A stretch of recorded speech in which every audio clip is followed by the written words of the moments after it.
The autumn sun cast long shadows through the windows of one of the city's most talked-about restaurants, the Golden Pearl. It was just past noon when Mrs. Richardson walked in, her casual outfit of jeans and a cream sweater a stark contrast to her usual courtroom attire. As one of the city's top corporate attorneys, she rarely had time for leisurely lunches, but today was different. She had cleared her schedule, wanting to surprise her husband, the owner of this elegant establishment. The restaurant's interior gleamed with supper luxury. Crystal chandeliers hung from high ceilings, their light dancing off meticulously arranged table settings. The air carried the enticing aroma of fresh-baked bread and sautéed herbs. Several well-dressed patrons sat at various tables, engaged in business meetings or friendly conversations. Mrs. Richardson paused at the entrance, taking in the atmosphere of the place her husband had poured his heart into over the past year. She'd seen it during construction and attended the grand opening 3 months ago, but this was her first time coming in unannounced, just like any other customer. She wanted to experience the restaurant as regular patrons did, to see the true face of the service her husband's staff provided. A young waiter approached the host's stand, his posture stiff and his expression shifting subtly as he looked her over. Something in his demeanor changed, a barely perceptible tightening around his eyes, a slight downturn of his mouth. "Table for one?" he asked, his tone carrying a hint of condescension that might have been missed by someone less observant.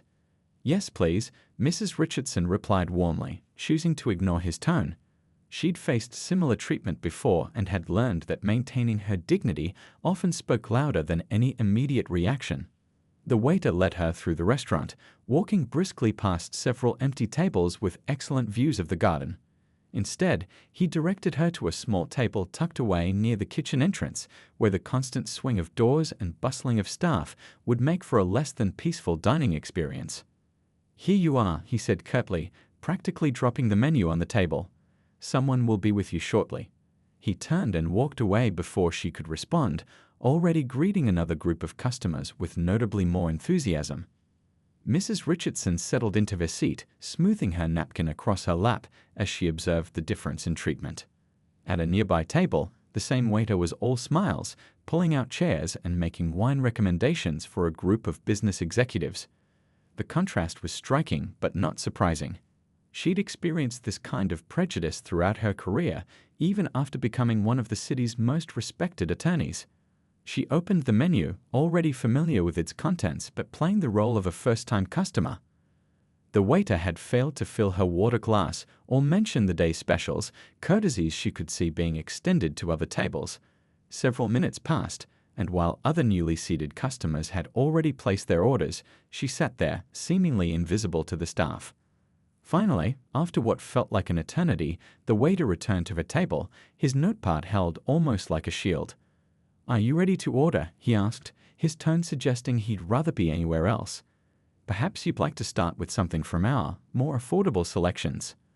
Mrs. Richardson looked up from her menu, maintaining her composed demeanor.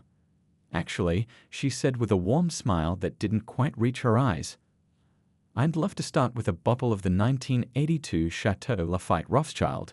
She paused, noting how his eyebrows shot up at the mention of one of their most expensive wines. "And I'll take the chef's tasting menu, complete with the truffle supplement." The waiter's face went through a series of rapid expressions, disbelief, suspicion, and something approaching panic.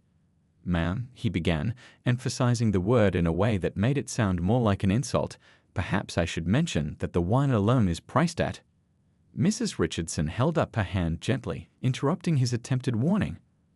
"I'm quite aware of the price," she said softly, her voice carrying the quiet confidence of someone who had earned their success. "In fact, I believe my husband and I purchased that particular vintage at auction last spring."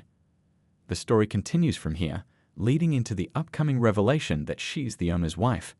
This opening part sets the stage for the confrontation and eventual learning moment, while keeping the narrative engaging and relatable. "Would you like me to expand the next part of the story?" The waiter stood frozen for a moment, his notepad hanging limply at his side. The mention of her connection to the wine collection had clearly caught him off guard, but he quickly recovered, forcing a tight smile that didn't reach his eyes. I'll check if we have that vintage available," he said, hurrying away from the table. Mrs. Richardson watched him disappear into the wine cellar, then turned her attention to observing the restaurant's operations. As a lawyer, she'd developed a keen eye for detail, and what she saw concerned her. The waiter's behavior wasn't just directed at her. She noticed subtle differences in how he treated other guests. While most received warm, professional service, she spotted at least 2 other tables where his demeanor notably cooled based solely on the guests' appearances. 10 minutes passed before he returned, this time accompanied by the sommelier, who carried the requested bottle with proper reverence. The sommelier's eyes widened slightly in recognition when he saw Mrs. Richardson, but she gave him a supple shake of her head. She wanted to see how this would play out naturally. "Madame," the sommelier began, professionally presenting the bottle while the waiter stood awkwardly to the side. "An excellent choice. Would you like to taste?" "Yes, please," she replied warmly, appreciating the sommelier's professional demeanor. The wine was poured with expertise, and she took her time examining the color, enjoying the aroma, and finally tasting it. "Perfect," she nodded. "Thank you." The waiter, who had been shifting uncomfortably during this exchange, cleared his throat. "And for your meal?"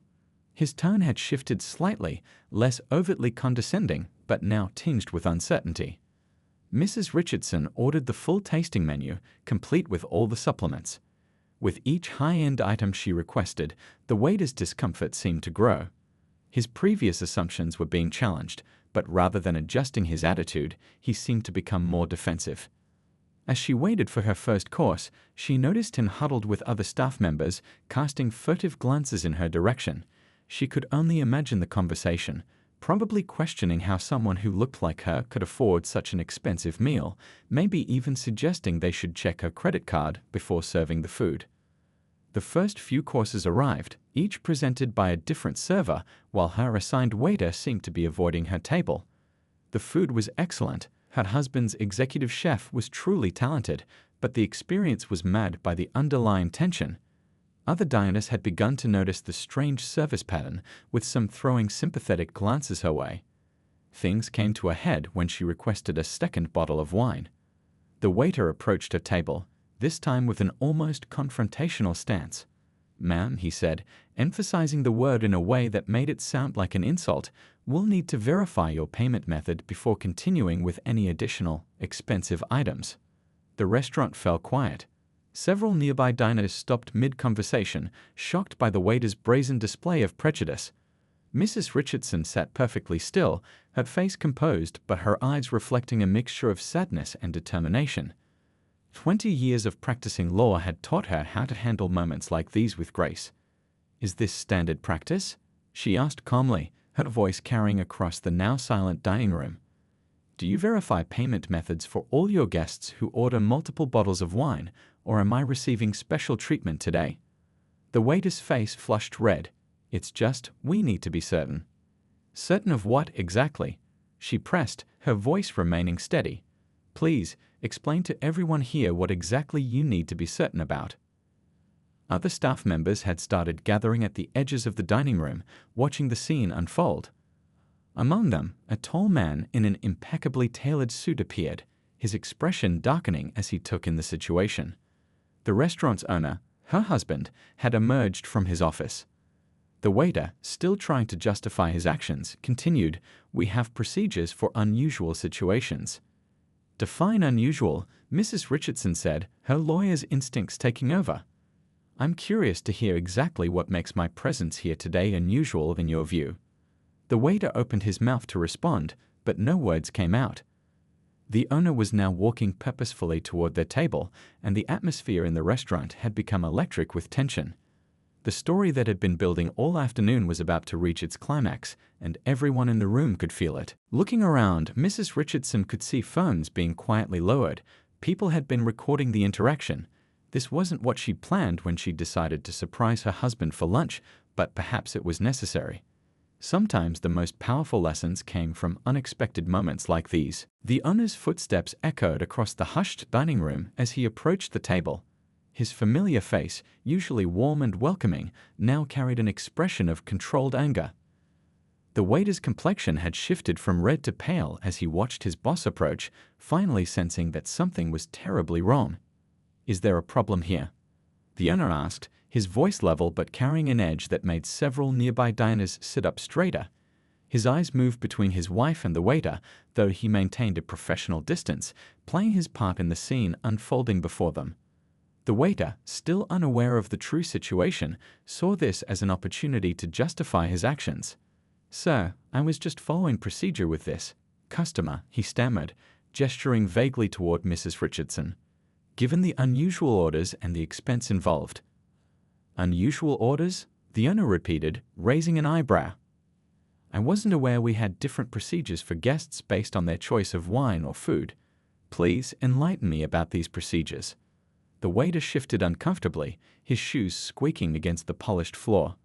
"Well, sir, when someone doesn't seem like they would," he trailed off, suddenly realizing how his words would sound spoken aloud.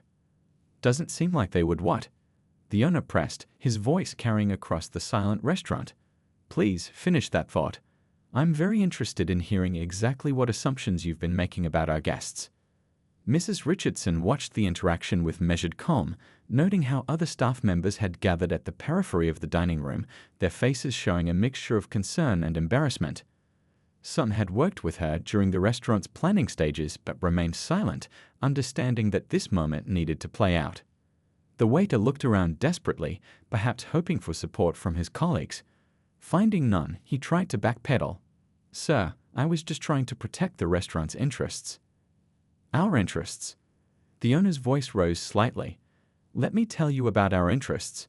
Our interest is in providing exceptional service to every single person who walks through those doors. Our interest is in making sure no guest ever feels unwelcome or judged based on their appearance." He paused, letting his words sink in. "Our interest is in creating an environment where my wife can enjoy a peaceful lunch without being harassed." The word wife seemed to echo through the restaurant. The waiter's eyes widened in horror as he looked between the owner and Mrs. Richardson, understanding finally dawning on his face. Several gasps could be heard from nearby tables, and someone whispered, "Oh my God," just loud enough to be heard. "Your wife?" The waiter managed to squeak out, his hands trembling as he clutched his notepad like a shield. "Yes," Mrs. Richardson spoke up, her voice clear and composed. "Though I find it interesting that my connection to ownership should matter. Would my choice of wine be more acceptable if I wasn't married to the owner? Should any guest have to prove their worth before receiving basic respect?" The owner pulled out a chair and sat down at his wife's table, a move that made the waiter take an involuntary step backward. "I've been watching the security feeds," he said, his voice now carrying a hint of sadness alongside the anger. "I saw everything. The seating by the kitchen when we had plenty of better tables, the delayed service, the comments about prices, the looks, all of it." The waiter's notepad slipped from his fingers and fell to the floor with a soft thud. His face had gone from pale to ashen. "Sir, I can explain." "No need to explain," Mrs. Richardson interjected softly. "Your actions have spoken clearly enough. The question now is, what are we going to do about it?" The owner looked around the restaurant, taking in the faces of his staff and guests. "That's a good question," he said, his voice carrying to every corner of the room. "Because this isn't just about one incident. This is about the kind of establishment we want to be, the values we claim to represent, and whether we truly live up to them." He stood up slowly, straightening his suit jacket. "Everyone on staff, meeting in the private dining room." Now, his tone left no room for argument. "As for our guests, your meals are on the house today. We apologize for this disruption, but sometimes difficult moments become important learning opportunities." As the staff began moving toward the private dining room, Mrs. Richardson remained seated, picking up her wine glass with steady hands. The waiter stood frozen, unsure whether to follow his colleagues or wait for further instruction. The owner turned to him specifically. "You too. Though I suggest you use the next few minutes to think very carefully about your actions today and be prepared to discuss them honestly." He then looked at his wife with a mixture of love and regret. "I'm so sorry about this." She reached out and squeezed his hand. "Don't be. Sometimes the most important lessons come from unexpected places. Now go. You have a staff meeting to conduct." As the owner walked away, leaving Mrs. Richardson to enjoy her meal in peace, the atmosphere in the restaurant gradually began to return to normal. But something had shifted, in the staff, in the guests, in the very air of the place. It was as if everyone had witnessed a small but significant piece of change in action. The private dining room felt smaller than usual with the entire staff packed inside. The normally bright space, with its cream-colored walls and large windows, seemed to hold its breath as everyone waited for the owner to speak. The waiter stood in the back corner, looking like he wanted to disappear into the wallpaper. The owner took his place at the head of the long table, his presence commanding attention without having to ask for it. He loosened his tie slightly, a rare gesture that showed just how seriously he was taking this moment. "Before we begin," he said, his voice firm but not angry, "I want to make something clear. This meeting isn't about punishment. It's about learning and growing as a team." He paused, making eye contact with various staff members. "What happened out there today? That's not who we are. Or at least, it's not who we're supposed to be." The restaurant's chef, a middle-aged woman who had worked in kitchens around the world, spoke up first. "Sir, many of us have worked with Mrs. Richardson during the planning stages. We should have said something when we saw what was happening." The owner nodded slowly. "Yes, you should have. But that's part of what we need to discuss. Why didn't you? What made everyone stay quiet while watching a guest? Any guest being treated poorly?" A young hostess raised her hand tentatively. I think sometimes we see things that don't feel right, but we don't want to cause trouble. We tell ourselves maybe we're imagining it, or maybe there's a reason we don't understand." "That's called being a bystander," the owner replied. "And while I understand the instinct, it's not acceptable in this establishment. When you see something wrong, you have a responsibility to speak up." The waiter, who had been silent until now, finally found his voice. Though it quivered slightly, he forced himself to speak. I want to say something." All eyes turned to him, and he swallowed hard before continuing. "I made assumptions today. Horrible, unfair assumptions. I treated someone differently based on how they looked, and I convinced myself I was just being professional, just protecting the restaurant." He took a shaky breath. "Watching everyone's faces when you revealed she was your wife. I saw my actions through their eyes. I saw how ugly it was. But the truth is, it wouldn't have been any less ugly if she had been any other customer." The owner's expression softened slightly at this admission. "You're right, it wouldn't have been. Every person who walks through our doors deserves the same level of respect and service. Period. No exceptions." The chef spoke up again. Could we use this as a starting point for something bigger? Maybe regular training sessions about bias and customer service?" A ripple of agreement went through the room. The beverage director raised his hand. "I know some consultants who specialize in this kind of training. They could help us develop a proper program." The owner nodded, pulling out his phone to make notes. "Good suggestions. But let's be clear. This isn't just about protecting the restaurant's reputation. This is about being better humans, about creating a space where everyone truly feels welcome." He looked directly at the waiter. "You have a choice to make. You can either see this as the worst day of your career, or you can see it as the day that changed you for the better. Which will it be?" The waiter straightened his shoulders slightly. "I want to learn from this. I want to be better." His voice was stronger now, more certain. "I know I need to earn back trust, but if you're willing to give me that chance." "Second chances are important," the owner said. "But they have to be earned through actions, not just words. Are you willing to put in that work?" The waiter nodded firmly. "Yes, sir, absolutely." "Good. Because starting tomorrow, you're going to help develop our new training program. You're going to share what you learned today, not just about what you did wrong, but about how it feels to confront your own biases. Sometimes the best teachers are the ones who've made mistakes and learned from them." The meeting continued for another hour, with staff members sharing their own experiences and suggestions. Some talked about times they'd faced discrimination themselves, others admitted to biases they needed to work on. The conversation was uncomfortable at times, but necessary. As the meeting drew to a close, the owner looked around the room one final time. "My wife could have had me fire everyone who witnessed this today and did nothing. Instead, she chose to make this a teaching moment. Let's not waste that opportunity." The staff filed out of the private dining room with a new sense of purpose. The regular dinner service would begin soon, but everything felt different now. There was an understanding that they weren't just serving food and wine. They were creating experiences, making memories, and most importantly, treating every guest like they could be the owner's wife. Because in the end, it shouldn't matter who they were at all. 2 weeks had passed since the incident, and the Golden Pearl was a different place. Not in its appearance. The elegant decor and sparkling chandeliers remained the same, but in its atmosphere. The change was supple yet unmistakable, like a shift in the air before spring arrives. The owner stood at his usual spot near the kitchen, watching the dinner service unfold. His eyes followed the waiter who had been at the center of the incident. The change in him was the most dramatic of all. Gone was the artificial superiority, replaced by genuine warmth that extended to every guest. Today was particularly special. The restaurant was launching its new training program, and Mrs. Richardson had returned to speak to the staff. She sat at the same table where everything had happened, but this time by choice, making a point about transformation and growth. The easy thing, she began, addressing the assembled staff before the evening service, would have been to walk away that day and never come back. To let anger and hurt guide my actions. She paused, looking around at the attentive faces. But easy isn't always right.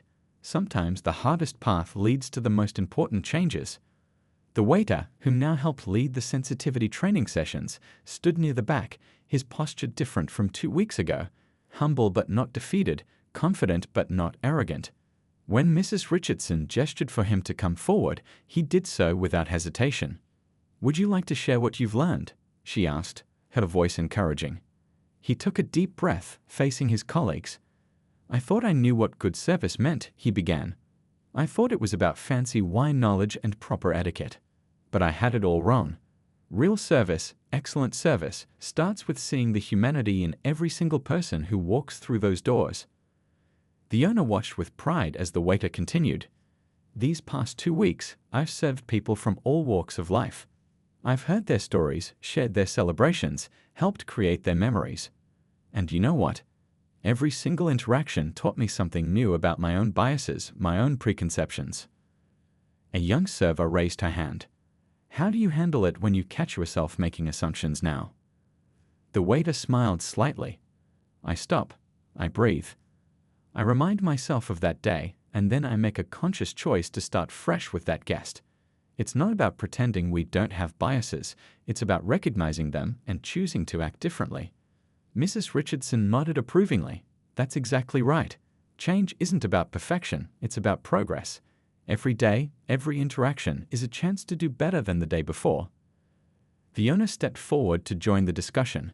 "We've made some concrete changes too," he added. "Our hiring process now includes diversity training. We've established clear protocols for addressing discrimination.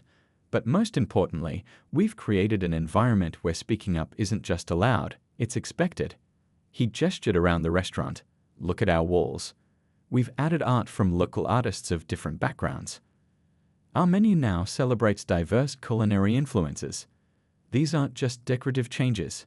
They're statements about who we are and what we value." A buzz of excitement filled the room as staff members shared their own experiences from the past 2 weeks. One server talked about how she'd stood up for an elderly couple being rushed by another server. The hostess described how she'd learned to catch her own subtle biases in seating arrangements. The waiter then shared something unexpected. "Yesterday, I had a table that reminded me of, that day, a casual dress, very expensive order. But this time, I caught myself before making any assumptions. I provided the same service I'd give anyone else. And you know what? They turned out to be food critics from the city magazine." Laughter rippled through the group, but it was kind laughter, the kind that comes with understanding and growth. "The review comes out next week," the owner added with a smile. "But more important than any review is what we've built here. A place where everyone, staff and guests alike, can feel valued and respected." Mrs. Richardson stood up, smoothing her dress. "Before we finish, I want to share something personal. That day wasn't the first time I'd experienced discrimination, and sadly, it probably won't be the last. But what makes this story different is what happened afterward. Instead of letting it end with hurt and anger, we turned it into something positive. That's the power of choosing growth over resentment, education over punishment." The staff applauded, and as they began their final preparations for dinner service, there was a new energy in their movements.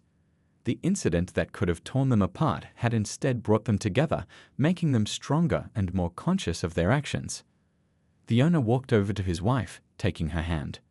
"You know," he said quietly, "sometimes the worst moments bring out the best in people. We just have to give them the chance to show it." She squeezed his hand in response, watching as the restaurant came to life around them. The lights dimmed to the perfect evening ambience, the soft music began to play, and the first guests of the evening walked through the door into a space that was now truly welcoming to all. A month had passed, and the Golden Pearl story had spread throughout the city's restaurant community in ways no one could have predicted. What started as a few social media posts from witnesses that day had grown into something much bigger, a movement for change in the local hospitality industry. The city's most prominent food magazine had just published their review, but it wasn't just about the food. The headline read, "The Golden Pearl, a restaurant that serves more than just meals." The article detailed not only the exceptional cuisine, but also the establishment's groundbreaking approach to inclusive service and staff training. One quiet afternoon, the owner sat in his office, reading emails from other restaurant owners asking about their training program. His computer screen showed dozens of unread messages, each seeking guidance on how to implement similar changes in their own establishments. A knock on his door interrupted his reading. It was the waiter, holding a folder. "Sir, I've finished drafting the training manual you asked for.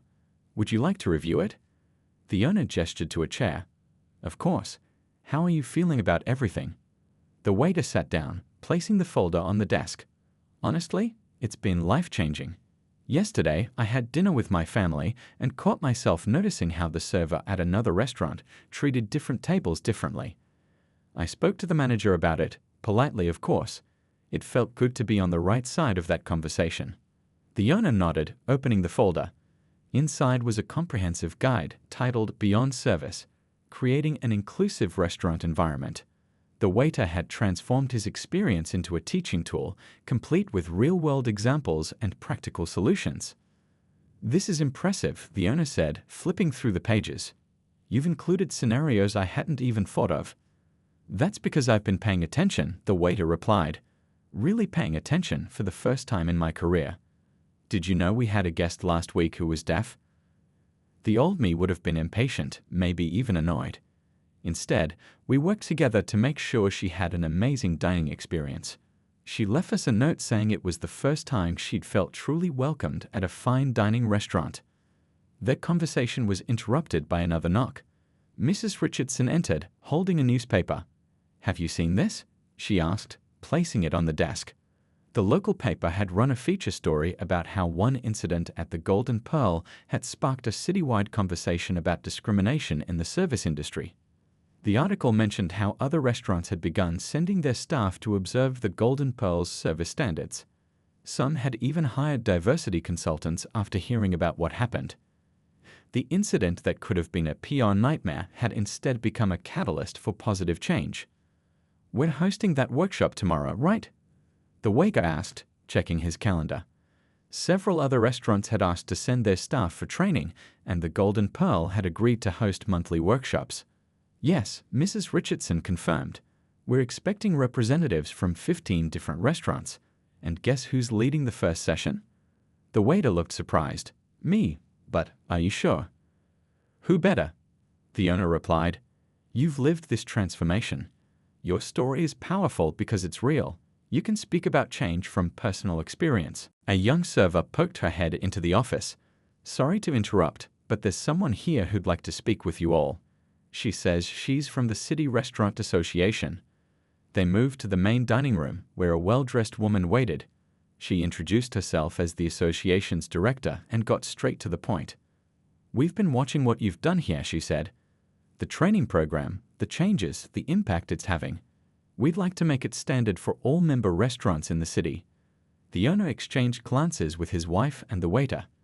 "That would be quite an undertaking," he said. "It would," the director agreed. "But it's necessary. What happened here showed us that we need to do better as an industry. We'd like the Golden Pearl to lead this initiative. Your story, your methods, they work. They create real change." The waiter spoke up. "If I may, I think what makes our program work is that it's not just about rules and procedures, it's about changing hearts and minds. We share real stories, admit real mistakes, and show real growth.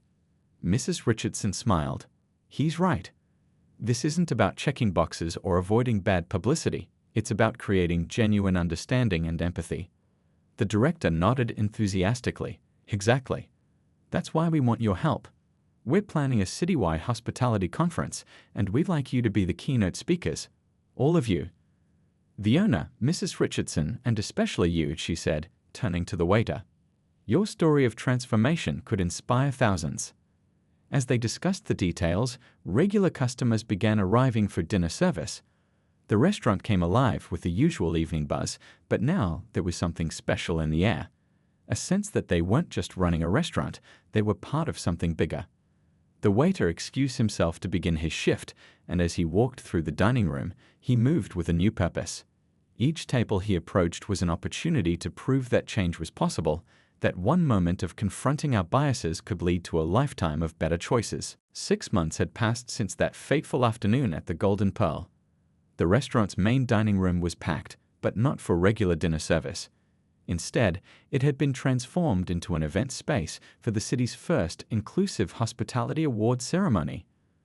The owner stood at the podium, looking out at the sea of faces, restaurant owners, servers, chefs, and staff from across the city. The warm lighting caught the newly installed plaque near the entrance. Welcome all who enter here, it read in elegant script, a reminder of the promise they made to every guest. When my wife walked into our restaurant that day, he began, his voice carrying across the hushed room, I had no idea it would lead to this moment. Sometimes the most powerful changes come from our most difficult experiences. In the front row, Mrs. Richardson sat beside the waiter who had sparked this transformation. Both were due to speak later, but for now, they listened as the owner shared the journey of the past 6 months. The numbers tell an interesting story, he continued. Our revenue is up 40% since implementing our inclusive service program. But that's not what matters most. What matters are the stories. The elderly couple who told us this was the first restaurant where they didn't feel rushed or dismissed. The young family celebrating their child's graduation who said they'd never felt so welcomed at a fine dining establishment. The guest who uses a wheelchair who wrote to say we were the first restaurant that didn't make them feel like an inconvenience. He gestured to the wall where photographs now hung, showing various moments from their training sessions. Over 200 restaurants in our city have now completed our program. That's thousands of staff members who've learned to recognize and challenge their own biases. But more importantly, that's countless guests who now enjoy better experiences when dining out. The waiter shifted in his seat, thinking about his own journey. Later, he would present the training program he'd developed, now being implemented in restaurants across the state. His hands touched the speech in his pocket, not a rehearsed script, but honest words about transformation and growth. Mrs. Richardson took the podium next. Change isn't always comfortable, she said, scanning the audience. It's easy to talk about diversity and inclusion. It's harder to face our own biases and do the work needed to overcome them. But that's exactly what this room full of people has chosen to do. She shared stories from the past 6 months, how their training program had expanded, how other restaurants had adapted it to their own needs, how they'd handled challenges along the way. We've had difficult conversations, she admitted. We've made mistakes, but we've learned from each one. The waiter's turn came next.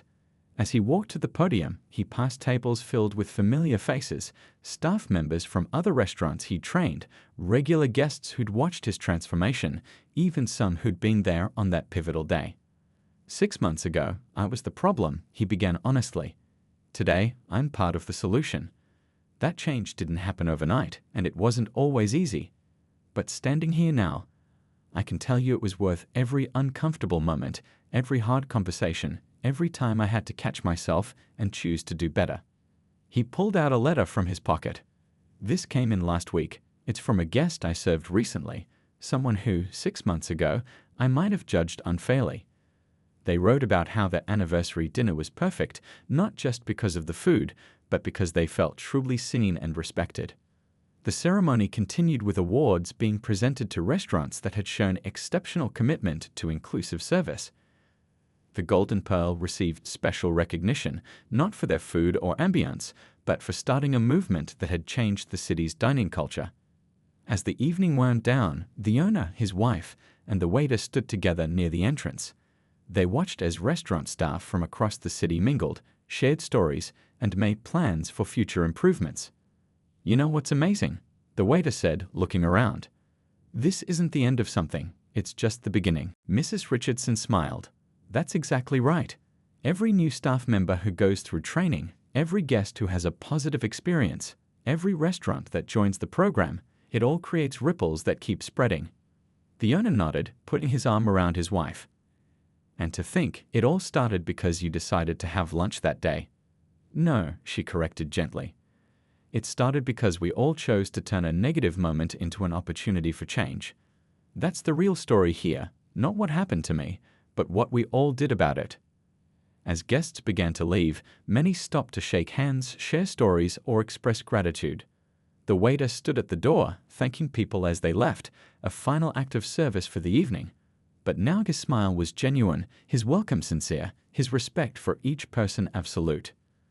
The Golden Pearl had transformed from just another upscale restaurant into a symbol of what was possible when people chose to confront their biases and do better.